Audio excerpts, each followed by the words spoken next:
Gladly po, Mr. President, sa Ginoo mula sa Pampanga at Tarlac. Salamat po.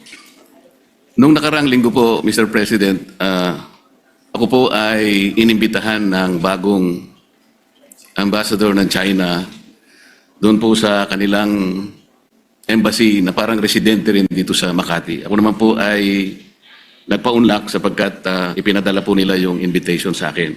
Isa po sa napag-usapan namin, Mr. President, ay kung paano po natin talaga magawa ng paraan na mawala po yung pag-iiringan, pag-aawayan at sana ay ma-stabilize po natin, ma-de-escalate po yung nangyayari po sa ngayon sa pagitan ng ating dalawang bansa. Ang sabi ko po sa kanya, Mr. President, ganun din po ang pakay ng aming bansa. Sino naman kako ang papayag naman na sa araw-araw kako na ginawa ng Diyos sa atin ay puro na lang kaguluhan ang nakikita. Hindi magiging pabor sa atin at sa ating mamamayan. Ang sabi po niya sa akin, Mr. President, ay ito po ay gusto ko rin ibahagi sa ating Honorable Risa Ontiveros, Senator Ontiveros, ay yung kanilang kagustuhan talaga maisantabi natin. Yung dispute ngayon.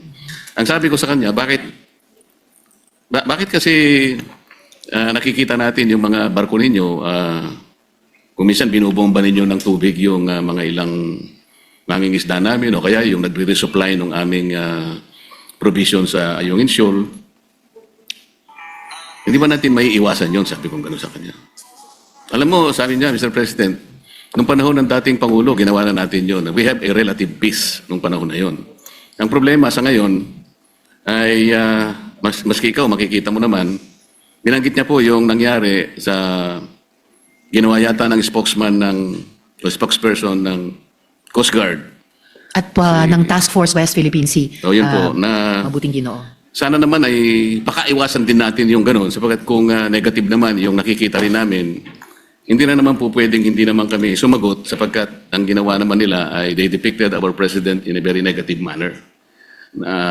Tatlong cartoons yun na siyempre Pangulo namin yun, hindi naman pwedeng hindi namin sansalain o sabihin man lang sa inyong pamahalaan, wag naman ganito. Siguro, ang itatanong ko po sa inyo, Your Honor, si Ginoong Tariela po ba ang ating opisyal na tagapagsalita kung pag-uusapan ay ang relasyon ng ating bansa sa ibang mga bansa, particular na yung China? Salamat, Mr. President, at sa mabuting Ginoo mula sa Pampanga at Tarlac. Sa pagkakaalam ko po, Mr. President, si Commodore Tariela ay spokesperson ng Task Force West Philippine Sea na binuo po batay sa polisiya ng buong gobyerno natin ng whole-of-government approach sa ganitong kahalagang usapin ng foreign policy. At dala po niya yung updated na dokumentasyon ng ating mga kung may positibo at unfortunately mas maraming negatibong mga engagements ng gobyerno ng China sa ating karagatan, lalo na yung paghaharas po sa mga barko at mga ibang vessels ng Philippine Navy at Philippine Coast Guard, yung pagkait po sa ating mga mangingisda ng access sa kanilang kabuhayan sa traditional na fishing grounds natin, yung pag-i-interest din po nila sa ating mga gas and oil reserves sa ilalim ng ating karagatan. At sa lahat po, so far, nang nasaksihan ko pong mga pananalita ni Commodore Tariela, batid ko po ang kanilang pagtaguyod talaga sa pambansang interes ng ating bansa. Partikular dun sa incident na tinanong ng good gentleman mula sa Pampanga at Tarlac, nagsasalita si Commodore Tariela sa isang forum, sa isa sa mga kolehiyo sa ating mga pamantasan, at ipinakita niya kung paano kumikilos ang gobyerno ng China led by the Chinese Communist Party at kanilang kasalukuyang presidente. Kung pagpapakita lamang po ng visuals para gawing mas dramatic o graphic para sa mga estudyante, aba po, matagal na pong nanguna ang gobyerno ng China sa ating bansa at sa ating gobyerno, pati po sa iba't ibang mga opisyal ng ating gobyerno. For at least 1 decade, Mr. President, ang mga opisyal na pahayagan ng gobyerno ng China ay nagpapakita ng mga visuals din and overwhelmingly, derogatory po ang kanilang mga ipinapakita. Nilalarawan ang presidente ng Pilipinas bilang isang megaphone lamang ng ibang bansa, dinodrawing na parang marionettes lang ang ating bansa at ating mga Navy at Coast Guard vessels ng interes ng iba pang dayuhang bansa. Wala pong ipinapakitang respeto at tahasang pambabastos sa ating gobyerno. So, dun sa Idinaing ni Ambassador sa good gentleman mula sa Pampanga at Tarlac. Di hamak na mas maraming dapat iwasto sa kanilang pakikitungo sa atin, hindi lamang sa karagatan, dun sa maraming insidenteng nabanggit na, kundi pati sa paglalarawan, literally and figuratively, sa ating gobyerno at ating bansa kapag nagsusumikap tayong magtahak ng isang independent at interdependent foreign policy, Mr. President. Salamat po sa inyong kasagutan, Mr. President. Alam ko po na si Jay Tariela ay siyang tagapanguna ng Transparency Initiative sa ilalim po ng National Security Council ng ating bansa. Ang Transparency Initiative po, Mr. President, ay yung tinatawag na assertive transparency or measured transparency. Ano po ba ang pagkakaintindi ninyo sa assertive transparency or measured transparency, Mr. President?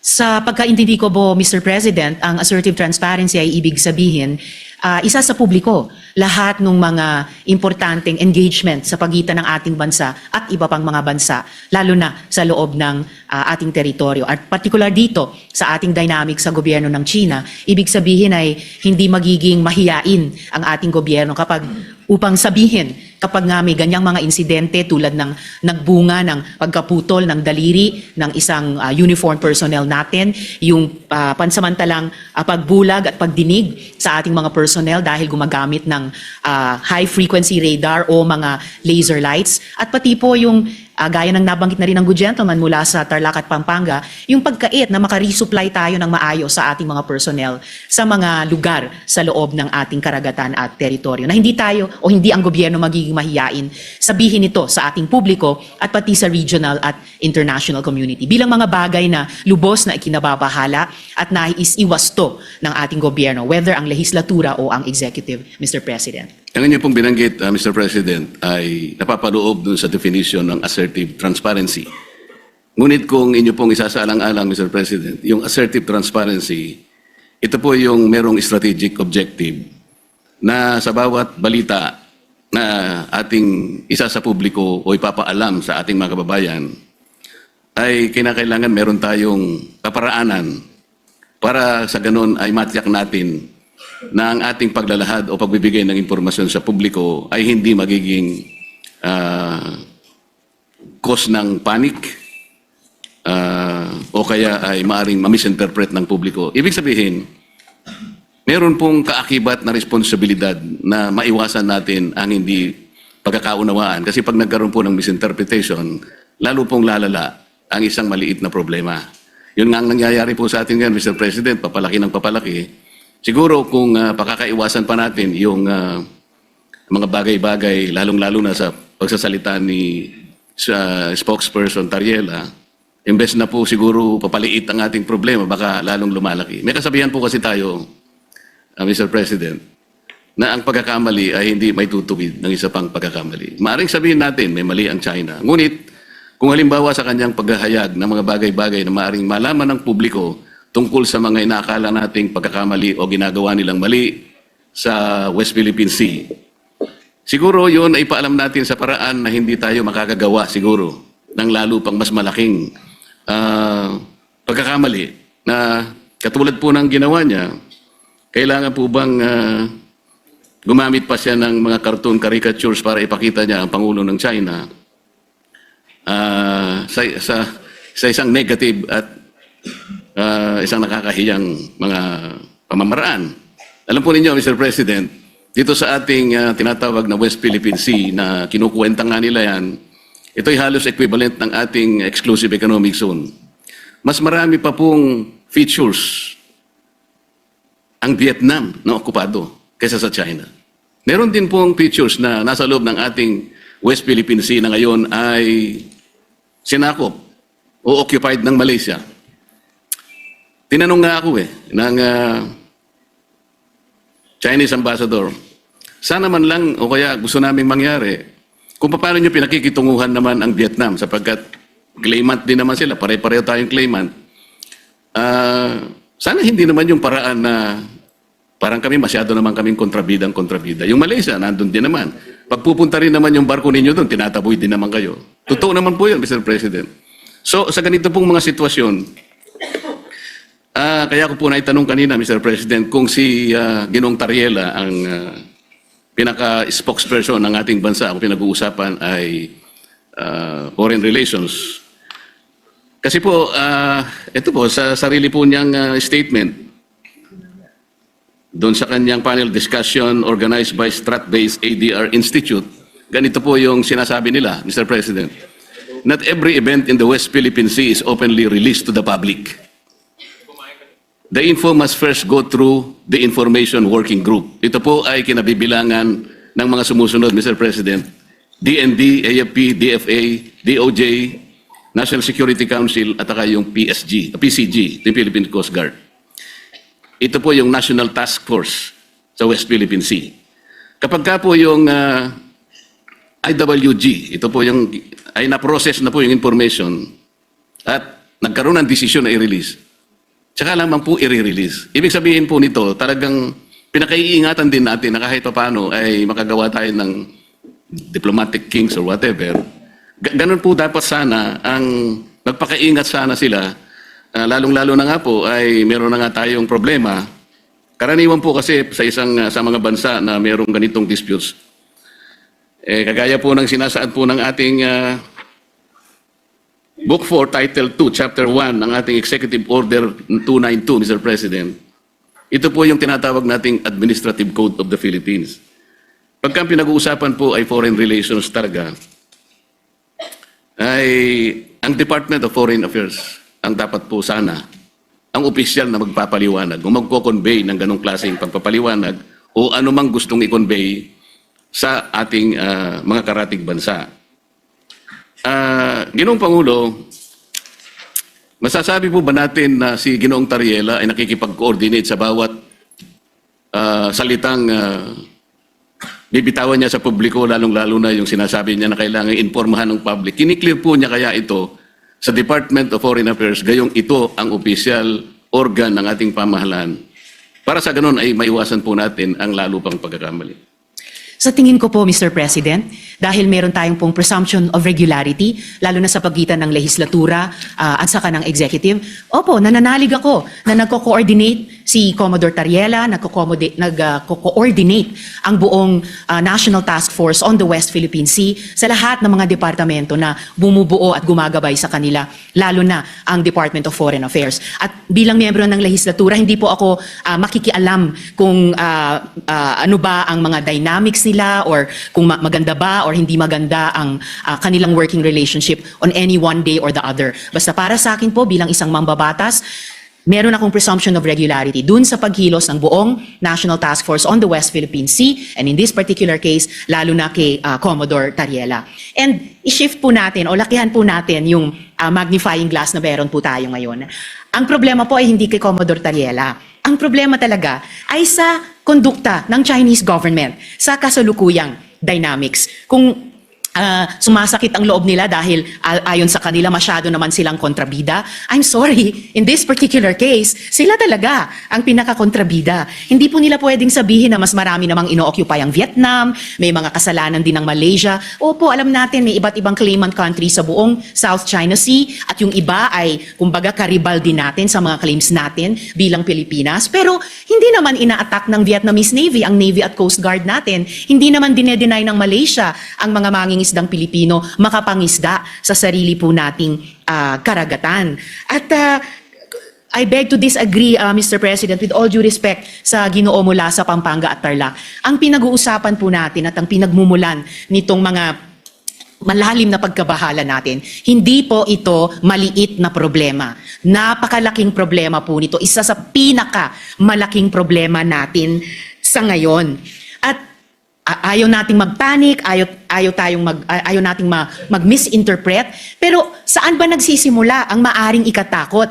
Saan ba nagsisimula ang hindi lang maaring, kundi nagigit talagang pagmumulan ng hindi pagkakaintindi? Yun po, in largest part, dahil sa kondukta ng Chinese government laban sa atin, lalo na sa karagatan, at ngayon, gaya po ng nabanggit ko kanina, pati na po sa internet, na kumbaga, sila nga ay nagiging problematic sa atin, gusto man nating pareho na lutasin ito, pero bukod sa ginagawa nila sa atin sa ating laot, sa Navy, Coast Guard, mga mangingisda, sa ating buong sambayanan, gusto pa nila patahimikin kapag may mga pinuno ng gobyerno sa executive man o dito po sa legislature na magrereklamo.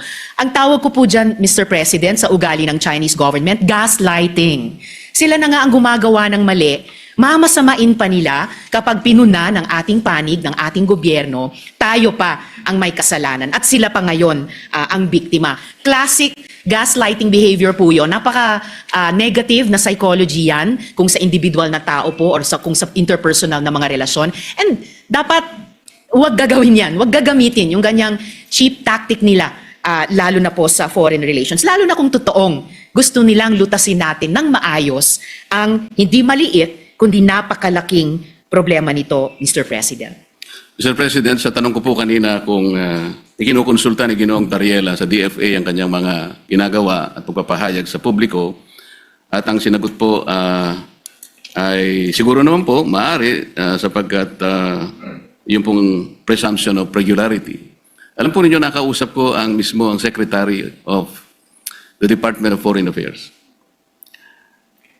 Hindi po siya nakikipagkonsulta. Sa totoo lang, sa tansya ko po, nung nag-uusap kami, ayaw din po ng DFA yung ginagawa ni Ginoong Tariela. Nahihirapan nga po sila. Yun ang pagkakasabi sa akin.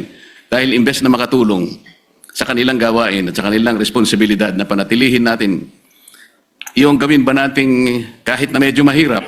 Ang sabi ko nga sa Chinese Ambassador, Mr. President, alam kong mahirap ang kalagayan natin. Pero kung papayag ka na, ikaw baka ako naniniwala na pwede tayo magsimula na ang lahat ng isipin natin, lahat ng gawin natin ay mga bagay na pwede natin pagkaintindihan.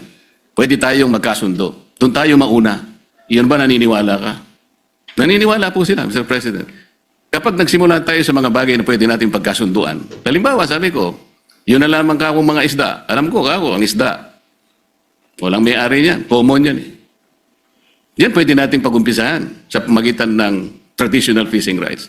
Sapagkat yung prinsipyo niyan, sabi kong ganyan, although it is covered by international law, hindi ka ako pinag-uusapan dyan ng teritoryo.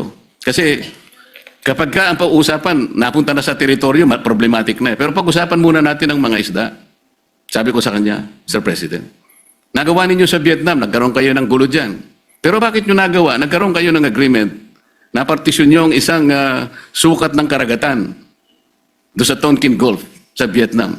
Nakagawa rin kayo ng ganyang klaseng pag-uusap at kontrata sa pagitan ng inyong bansa at ng Vietnam. Tungkol sa isda rin. At kahit maigting ang labanan ninyo sa pagitan ng, ng Japan at ang bansa ninyo, nagawa nyo rin sa Japan.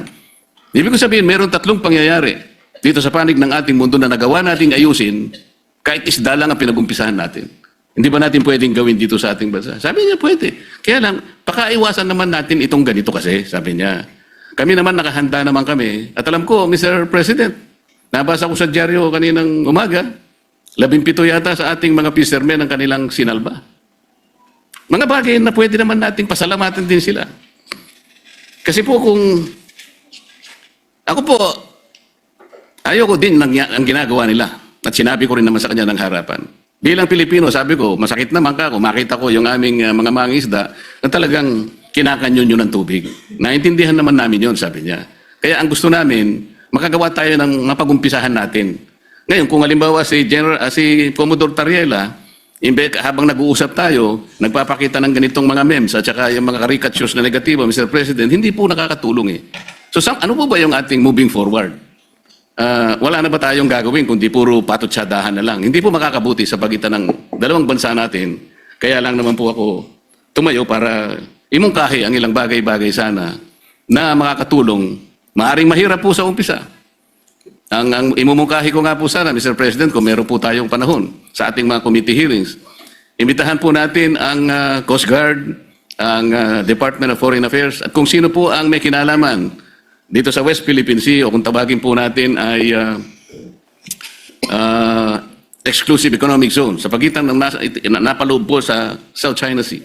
Para po yung komplikasyon po dito na napakarami, kasi yung batas po natin at yung ating administrative issuance na nangyari sa mga nakarang araw at yung mga ginawa nating batas kamakailan lang, hindi ko nagkakamali 2024, hindi po consistent talaga eh. Lilitaw po, meron tayong mga bansa, meron po tayong mga features na inoccupy natin. Labas po sa ating exclusive economic zone. Ipakikita po natin yun. Kasi kung wala tayong masusing pag-aaral, nababanggit ko nga po kung minsan, Mr. President, hanggang ngayon, wala po talagang malinaw na coordinates kung ano ba talaga ang pinaka-area ng ating West Philippine Sea o exclusive economic zone. Siguro magsimula po tayo doon kasi yung iba, misinformation na po yung lumalabas eh. Napaka-komplikado po nito kung pag-uusapan po natin yung mga features na yan at kung ang magiging centerpiece po ng ating foreign policy, ipag-awayin na lang natin ang mga bato sa South China Sea. Palagay ko po nalilihis po tayo. May malaki po sigurong mga dapat pag-usapan at napakalaki ng China, napakamayaman ng ekonomiya ng bansa na pwede po natin sigurong maging siguro kakampi sa mga darating pong mga panahon kung maisasantabi po natin ang mga sigalot na namamayani sa ating bansa. Maraming salamat po, Mr. President. Maraming salamat po sa ating Senator Risa sa pagkakataong ibinigay po sa inyong lingkod. Salamat po. Salamat po, Mr. President, at sa mabuting Ginoo mula sa Pampanga and Tarlac. Pwede ba nating maging kakapi ang China? In principle, bakit hindi? Pero pwede ba nating maging kakampi ang China kung ipagpapatuloy niya ang pinaggagawan niya sa ating karagatan, sa internet, at nagsimula na siya, laban na sa mga opisyal ng ating gobyerno, both sa executive at sa legislature. Wala akong maalalang